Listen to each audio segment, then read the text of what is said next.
অনেক পুরনো কথা। একটা শুকনো এলাকা ছিল যেখানে বছরের পর বছর বৃষ্টি হয়নি এবং মানুষ তুচ্ছ জিনিসের জন্য হন্যে হয়ে ফিরত। সেই এলাকার এক কোণে ছিল একটি ছোট্ট গ্রাম, বিনর, যেখানে জীবন শুধু আল্লাহর নামে চলত। গ্রামের একটি গলিতে ছিল একটি পুরনো মাটির বাড়ি। সেখানে থাকত সালিমা, এক ১৬ বছরের সরল সাধারণ মেয়ে। মানুষের কাছে সে ছিল শুধু এক গরিব মেয়ে, কিন্তু আল্লাহর কাছে সে ছিল তার সবচেয়ে প্রিয় বান্দি। সে প্রতিদিন ভোরে আজানের আগে উঠত, উজু করত এবং কোরআন তিলাবাত করত। সে ছিল হাফিজে কোরআন, কিন্তু তার সবচেয়ে বড় পরিচয় ছিল তার নীরব দোয়া। একদিন তার মা অসুস্থ হয়ে পড়ল।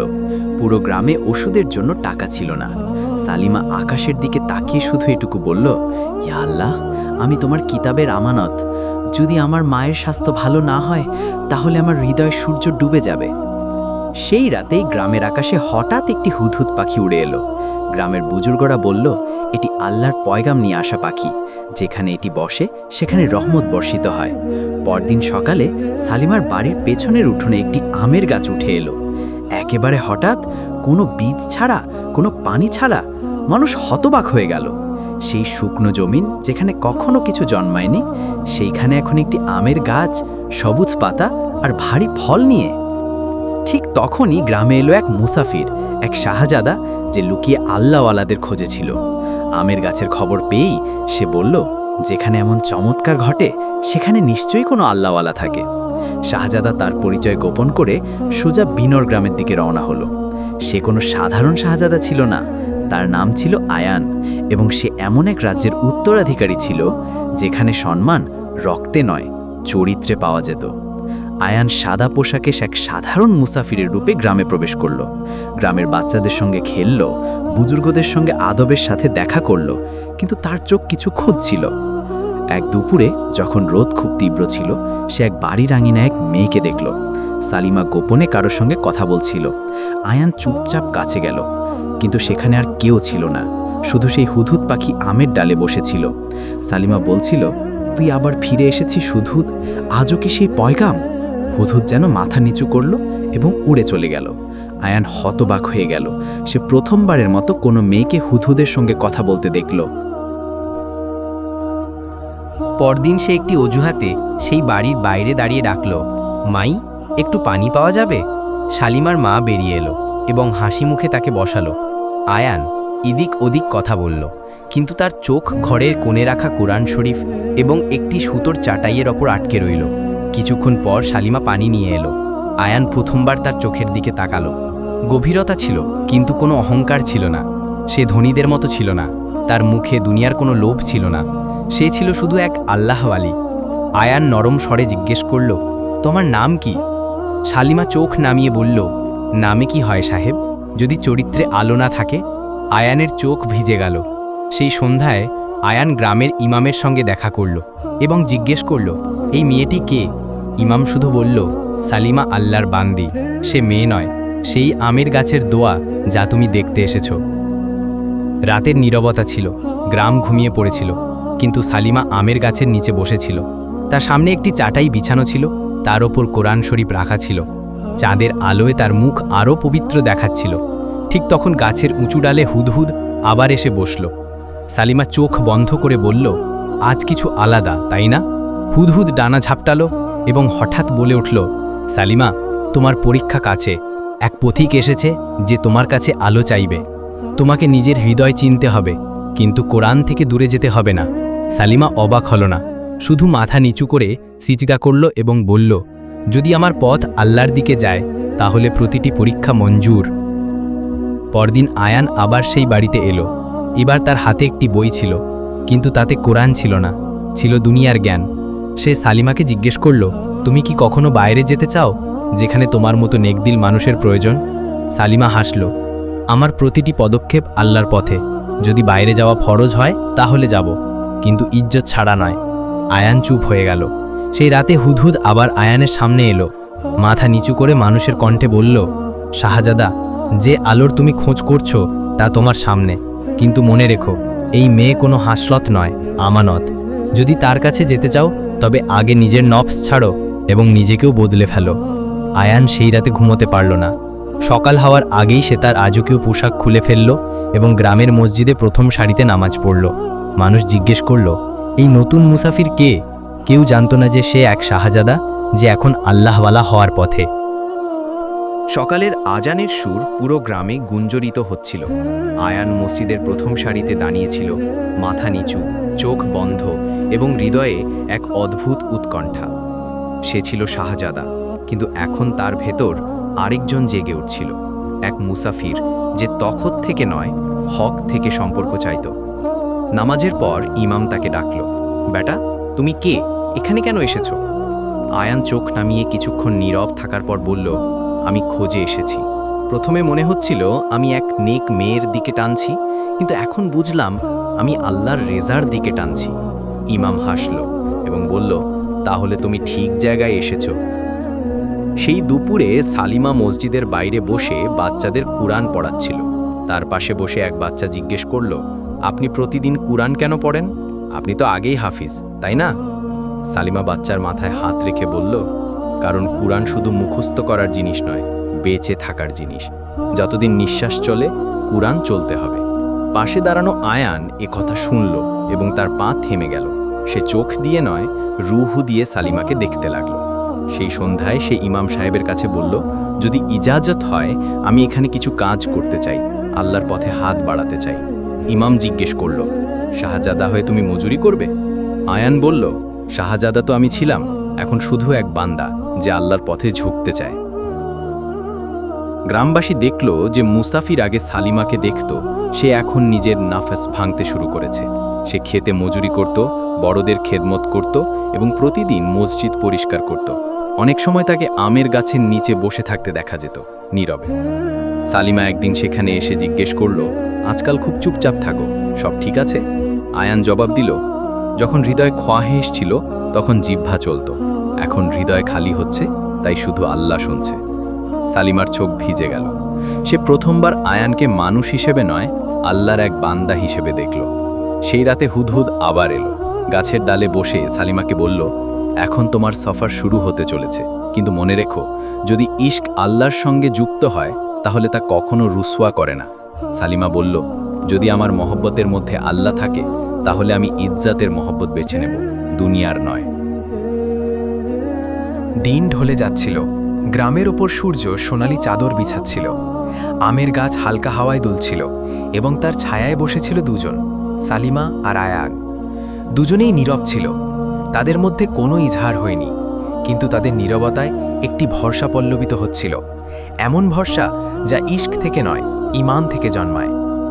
আয়ান ধীর স্বরে জিজ্ঞেস করল, যদি কেউ তোমার কাছ থেকে কিছু লুকিয়ে থাকে, শুধু এই জন্য যাতে তোমার কাছে আসার আগে সে নিজেকে সঠিক করতে পারে, তুমি কি তাকে ক্ষমা করবে? সালিমা তার দিকে তাকালো। যদি সে সত্যের আগে তওবা করে ফেলে তাহলে তার মিথ্যায়ও কোনো গুনাহ নেই। আয়ানের চোখ ভরে এলো। সে জানত এখন সময় এসেছে। সেই রাতে মসজিদের বাইরে পুরো গ্রামকে ডাকা হলো। ইমাম সাহেব সবার সামনে আয়ানের পরিচয় দিলেন। এ কোনো সাধারণ মুসাফির নয়, এ হলো শাহজাদা আয়ান ইবনে সালমান। নিজের তাখত ছেড়ে আল্লাহর পথে ফকিরি বেছে নিয়েছে। গ্রামে স্তব্ধতা ছড়িয়ে পড়ল। সালিমা পেছনে দাঁড়িয়েছিল, হাতে তার পুরনো কোরআনের জিলদ। আয়ান এগিয়ে বলল, আমি মিথ্যাবাদী ছিলাম না, শুধু ভয় পেয়েছিলাম। আমি চাইছিলাম, কিন্তু আগে নিজেকে আল্লাহর উপযুক্ত করতে চাইছিলাম। আজ যদি তুমি বলো আমি ফিরে যাব, কিন্তু যদি তোমার হৃদয় কবুল করে তাহলে আমি তোমার সঙ্গে শুধু শহর নয়, এক সঙ্গী হয়ে থাকতে চাই, যে প্রতিদিন তোমার সঙ্গে কোরআন পড়বে এবং প্রতি রাতে তোমার সঙ্গে সিজদা করবে। গ্রামের পরিবেশ ভারী হয়ে গেল। সালিমা মাথা নিচু করল, তারপর 2 পা এগিয়ে সবার সামনে বলল, আমি আল্লাহর কাছে কখনো শহর চাইনি। আমি শুধু এক নেক সঙ্গী চেয়েছিলাম যে আমার মতো কোরআনের প্রতি মহব্বত করে। যদি তুমি সত্যিই তোমার নাফস কোরবান করেছ তাহলে আমি তোমার সঙ্গে নিকাহ কবুল করি। মানুষের চোখ ভিজে গেল। ইমাম সাহেব দোয়া করালেন। আমের গাছ হালকা ঝুঁকে পড়ল, যেন নিজেও সেই নিকাহের সাক্ষী হল। ঠিক তখন হুদহুদ আকাশে চক্কর দিতে দিতে সাদা দিল। যখন নিয়ত পাক হয় এবং ইশকে আল্লাহ শামিল হয়, তখন মহাব্বতও ইবাদত হয়ে যায়। নিকাহের পর গ্রামে চুপচাপ খুশি ছিল। কোনো সানাই নয়, কোনো ধুম নয়, কিন্তু হৃদয় ছিল সুকুন আর জমিনে বারকাত। আয়ান এবং সালিমা এখন সেই পুরনো মাটির বাড়িতে থাকত, যেখানে প্রতি সকালে কোরআনের তিলাওয়াত হতো এবং প্রতি সন্ধ্যায় বাচ্চাদের তালিম। কিন্তু একদিন গ্রামের বাইরে এক বুজুর্গ দরবেশ এলো। তার লম্বা সাদা দাড়ি, চোখে নূর এবং কাঁধে একটি ঝোলা ছিল। সে কারো কাছে কিছু চাইতো না, কিছু বলতো না, শুধু চুপচাপ আমের গাছের নিচে বসে থাকত। কখনো মাটির দিকে তাকাতো, কখনো আকাশের দিকে। গ্রামবাসী তাকে বাবা সিদ্দিক বলে ডাকতে শুরু করল। কিন্তু ইমাম সাহেব জানতেন সে কোনো সাধারণ বুজুর্গ নয়, এক সত্যিকারের আল্লাহওয়ালা। একদিন আয়ান আমের গাছ সিঞ্চন করছিল। বাবা সিদ্দিক কাছে এসে বলল, শাহজাদা, তুমি অনেক কিছু পেয়েছ, এক নেক বিবি, মোহব্বত আর ইজ্জত। এখন দেখতে হবে তুমি এসব রাখার যোগ্য কিনা। আয়ান মাথা নিচু করল। এখনো কি পরীক্ষা বাকি আছে? বাবা হাসলেন। প্রতিটি নেয়ামতের সঙ্গে একটি দায়িত্ব থাকে এবং প্রতিটি ইশকের সঙ্গে একটি আজমায়েশ। সেই সন্ধ্যায় গ্রামে খবর ছড়িয়ে পড়ল, পাশের কসবায় এক জালিম তাজির জমি দখল করছে, বিনরের পালাও আসছে। আয়ান উদ্বিগ্ন হয়ে পড়ল। এখন সে চাইলেও তার মহলের রুতবা ব্যবহার করতে পারত না, কারণ সে সবকিছু ছেড়ে দিয়েছিল, তাজ, ওহদা, ক্ষমতা। সে এখন ছিল এক সাধারণ মানুষ, শুধু আল্লাহর পথে। সালিমা বলল, আয়ান, মনে আছে, আল্লাহর পথ কখনো সহজ নয়, কিন্তু যেখানে নিয়ত সাফ হয় সেখানে সাহায্য নিজে থেকেই আসে। পরদিন সকালে বাবা সিদ্দিক আমের গাছের নিচে দাঁড়িয়ে পুরো ভিড়ের সামনে বলল, যে জমিনে কুরআনের তিলাওয়াত হয় সেখানে জালিমের পা টিকতে পারে না, কিন্তু শর্ত হলো তোমরা সবাই মিলে দোয়া করবে, আল্লাহর পথে চলবে, ভয়ের পেছনে পালাবে না। পুরো গ্রাম সেই রাতে একত্র হলো। আয়ান, সালিমা, বাচ্চারা, বুজুর্গরা সবাই সিজদা করল। ইয়া আল্লাহ, তুমিই মালিক। যদি এই জমিন কোনি লায়েক হয়ে থাকে তবে তা শুধু তোমার রহমতের জন্য। 3 দিন পর জালিম তাজিরের কাফেলা গ্রামের সীমানায় পৌঁছতেই তার ঘোড়াগুলো বেকাবু হয়ে গেল এবং গাড়ির চাকায় আগুন লেগে গেল। সে বলল, আমি এখানে এক নূর দেখছি, এক আলো যা চোখ পুড়িয়ে দেয়। সে ভয় পেয়ে ফিরে গেল। গ্রাম বেঁচে গেল। বাবা সিদ্দিক আমির ডাল থেকে একটি ফল তুলে আয়ানের হাতে দিলেন। এটি আম নয়, এটি সেই সময়ের মিষ্টতা যখন ঈমান, মোহব্বত এবং সাবার একসঙ্গে হয়। গ্রাম এখন আগের চেয়ে আরও শক্তিশালী হয়ে উঠল। মানুষের ঈমান এবং ইয়াকিন আরও গভীর হয়ে গেল এবং প্রতি সন্ধ্যায় মসজিদে তিলাওয়াত হতো। বাবা সিদ্দিক এখনও চুপচাপ থাকতেন, সারা দিন আমের গাছের নিচে বসে থাকতেন, বাচ্চাদের নূর দিয়ে দেখতেন এবং রাতে দূর আকাশের দিকে তাকিয়ে থাকতেন। এক রাতে যখন পুরো গ্রাম ঘুমিয়েছিল, বাবা সালিমাকে ডাকলেন, বেটি, তোমার রূহ এখন প্রস্তুত। এখন তুমি শুধু এক বিবি নও, এক রহমতের বাহক। সালিমা অবাক হয়ে বলল, এর মানে কি বাবা? বাবা একটি শুকনো আমের ডাল তুলে বললেন, এই গাছ তোমাকে কখনো ফল দিয়েছে, কখনো ছায়া, কিন্তু আসলে এই গাছ তোমার এবং আয়ানের সবরের সাক্ষী। এখন সময় এসেছে তুমি সেই আলো এগিয়ে নিয়ে যাও যা আল্লাহ তোমাকে দিয়েছেন। সালিমা বুঝতে পারল না।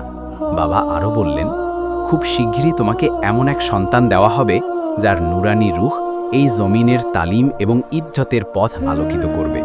কিন্তু মনে রাখো, তার শৈশব সহজ হবে না, তাকেও এক হুদহুদ মিলবে, কিন্তু তার উড়ান আরও উঁচু হবে। সালিমার চোখে পানি এলো। আমি কি সেই আমানত পালন করতে পারবো বাবা? বাবা বললেন, তুমি আল্লাহর হাফেজ এবং এখন তুমি এক মা হতে চলেছ। পরদিন বাবা গ্রামের সবচেয়ে উঁচু টিলায় গেলেন। পুরো গ্রাম একত্র হয়েছিল। তিনি সবাইকে বললেন, আমার সময় শেষ, এখন আমি চলে যাব, কিন্তু আমার ওসিয়ত এই যে তোমরা সালিমা এবং আয়ানকে একা ছেড়ো না। এই দুজন মানুষ নয়, এই সেই আলোর বীজ যা আগামী দিনে ফল হবে। আয়ান বাবার পা ছুঁয়ে বলল, আপনি কে ছিলেন বাবা? আমাদের কেন বেছে নিলেন? বাবা শুধু একটি কথা বললেন, আমি সেই দরজা ছিলাম যা খোলার জন্য আল্লাহ তোমাকে তালা বানিয়েছেন। সে রাতে বাবা সিদ্দিক কোনো বিদায় ছাড়াই চলে গেলেন। কোনো সমান, কোনো নিশান নেই, শুধু আমের একটি ডালে একটি নতুন সাদা ফুল ফুটেছিল যার সুবাস সারা রাত অনুভূত হয়েছিল।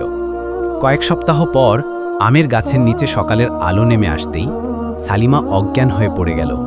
আয়ান দৌড়ে পানি আনলো, তার হাত ধরল। সালিমা, তোমার কি হলো? সালিমার ধড়কন তীব্র ছিল, চোখ ভিজে ছিল। সে ভিড়ে বলল, জানি না, কিন্তু হৃদয় বলছে এক নতুন সফর শুরু হতে চলেছে। সেদিন গ্রামের এক বুজুর্গ দায়ী নিশ্চিত করল, মুবারক হোক, এই সন্তান আল্লাহর পক্ষ থেকে ইনায়াত। পুরো গ্রাম এক অদ্ভুত নূরে ডুবে গেল। আয়ান সিজদায় মাথা রেখে বলল, ইয়া রব, যদি তুমি এই আমানত দিয়ে থাকো তবে আমাকে তার যোগ্য করে দাও। রাতে সেই পুরনো কণ্ঠ আবার এলো। হুদহুদ আমের গাছের সবচেয়ে উঁচু ডালে বসেছিল, কিন্তু এখন সে আগের মতো পাখি ছিল না। তার ডানায় সাদা ধার ছিল এবং চোখে চমক। সালিমা জিজ্ঞেস করল, তুই আবার এলি? হুদহুদ বলল, হ্যাঁ, কিন্তু এবার আমি শুধু পয়গাম নিয়ে আসিনি, আমি নজরদারি করতে এসেছি। তোমার কোলের মধ্যে যে রূহ পলছে সে সাধারণ নয়, সে আগামী যুগের দোয়ার জবাব। আয়ান ধীরে জিজ্ঞেস করল, সে কি আল্লাহওয়ালার পথে চলবে? হুদুদ বলল, শুধু চলবে না, যা তোমরা বলতে পারোনি তা বলবে, যা তোমরা লুকিয়েছ তা জামানার সামনে প্রকাশ করবে। কিন্তু মনে রাখো, প্রতিটি নূরকে ছায়াও সহ্য করতে হয়। সময় গড়িয়ে গেল। সালিমার মুখ আরও পবিত্র হয়ে গেল। প্রতিটি তিলাওয়াত এখন দুটি রূহ শুনত, এক সালিমার, আরেকটি তার পেটে পলা রুহের। গ্রামের বাচ্চারা এখন আমের গাছকে নূরের গাছ বলতে শুরু করেছিল। এক রাতে যখন সালিমা তিলাওয়াত করছিল, হুদুদ তার কাছে এসে তার কোলে বসল। প্রস্তুত হও, এখন শিগগিরই তোমার ঘরে শুধু এক সন্তান নয়, এক রহমতের নিশানি আসতে চলেছে, যার তালিম আল্লাহ নিজে করালেন। সালিমার চোখ থেকে অশ্রু ঝরে পড়ল। আয়ান তার হাত ধরল। আমরা কখনো তাজ চাইনি, আল্লাহ আমাদের এক তাজদারের পরবরিশ দিয়েছেন। এখন আমরা তার ইজ্জতের জন্য বাঁচব। সময় এলো। সেই রাতে গ্রামের পরিবেশে কিছু আলাদা ছিল। না হাওয়া চলছিল, না পাতা নড়ছিল। আমের গাছ পুরোপুরি শান্ত ছিল, যেন একটি দোয়া ভেতরে ভেতরে কবুল হচ্ছিল। সালিমা ব্যথায় ছিল, কিন্তু তার মুখে কষ্ট নয়, সবর ছিল। আয়ান তার হাত ধরেছিল। মসজিদ থেকে ইমাম সাহেব এবং দায়ী না এসে পড়েছিলেন। মাঝরাতে একটি সদা হলো। মাসুম রৌনক ভরা সদা গুঞ্জরিত হলো। একটি শিশু জন্ম নিল। কিন্তু সবচেয়ে আশ্চর্যের বিষয় ছিল, তার জন্মর সঙ্গে সঙ্গে আমের গাছে একসঙ্গে 7টি আম ফুটে উঠল এবং আকাশে হুদহুদ চক্কর দিতে দিতে সদা দিল, আল্লাহর কারিশমা জমিনে নেমে এসেছে। শিশুর মুখে এমন নূর ছিল যে দায়ী মা প্রথমবারের মতো চোখ নামিয়ে নিল। এত শিশুর জন্ম দেখেছি, কিন্তু এমন নূর, এ কোনো সাধারণ শিশু নয়। সালিমার কোলে শিশু হাসছিল এবং তার চোখ সোজা মায়ের চোখের দিকে তাকিয়েছিল, যেন তাকে সব মনে আছে। কয়েকদিন পর শিশুর নামকরণের দিন এলো। গ্রামবাসী একত্র হলো। ইমাম সাহেব জিজ্ঞেস করলেন, কি নাম ঠিক করেছ? সালিমা তার ছেলেকে বুকে জড়িয়ে বলল, এর নাম হবে নূরে সিদ্দিক, কারণ এটি সেই আল্লাহওয়ালার আমানত, যিনি আমাদের চিনে গেছেন। আয়ান যোগ করল, এবং এর তালিন দুনিয়া নয়, খোদা দেবেন, আমরা শুধু তার দরবান। সময় কেটে গেল। নূরে সিদ্দিক 3 বছর বয়সে পুরো কুরআন মুখস্থ তিলাওয়াত করতে শুরু করল। 4 বছর বয়সে সে প্রথমবার মসজিদে দাঁড়িয়ে বলল, যারা কুরআনকে হৃদয়ে ধারণ করে না, তারা তা শুধু পড়ে, জীবন দিয়ে বাঁচে না। একবার গ্রামে আবার শুকা পড়ল। মানুষ উদ্বিগ্ন ছিল। কুয়ো শুকিয়ে গিয়েছিল, ফসল নষ্ট হয়েছিল। নূরে সিদ্দিক আমের গাছের নিচে বসে হাত তুলে বলল, ইয়া রব, এটি তোমার জমিন, আমরা তোমার বান্দা। পানি পাঠাও বা সবর দাও, কিন্তু তোমার রহমত সব সময় সঙ্গে থাকুক। সেই সন্ধ্যায় মেঘ নেমে এলো। গ্রামে প্রথমবার বৃষ্টি হলো এবং আমের গাছ আবার লহলহে উঠল। বছরের পর বছর কেটে গেল। নূরে সিদ্দিক বড় হয়ে উঠল। তার হাতে কয়েক ডজন এতিম শিশু আশ্রয় পেল। অনেক গরিব মেয়ের বিয়ে হলো এবং গ্রাম একটি তালিমি মরকজ হয়ে গেল। মানুষ বলতো, যেখানে আমের গাছ আছে সেখানে আল্লাহর করিশ্মা আছে। কিন্তু সালিমা এবং আয়ান জানতো, সেই করিশ্মা গাছে নয়, সেই ইবাদতে ছিল, যার মাধ্যমে এক হাফিজ মেয়ে পুরো কায়নাতের নকশা বদলে দিয়েছিল। আয়ান, সালিমা এবং নূর একসঙ্গে আমের গাছের নিচে বসে আছে। নূর জিজ্ঞেস করল, আম্মি, আব্বু, এটিই কি সেই জায়গা যেখান থেকে আমার সফর শুরু হয়েছিল? সালিমা হাসল। তার চোখ ভরে এলো। না বেটা, তোমার সফর এখন শুরু হচ্ছে। আর সেই হুদহুদ যে তোমাকে দেখত, সে এখন অন্যদের দিকে উড়ে গেছে। আরেক আল্লাহওয়ালা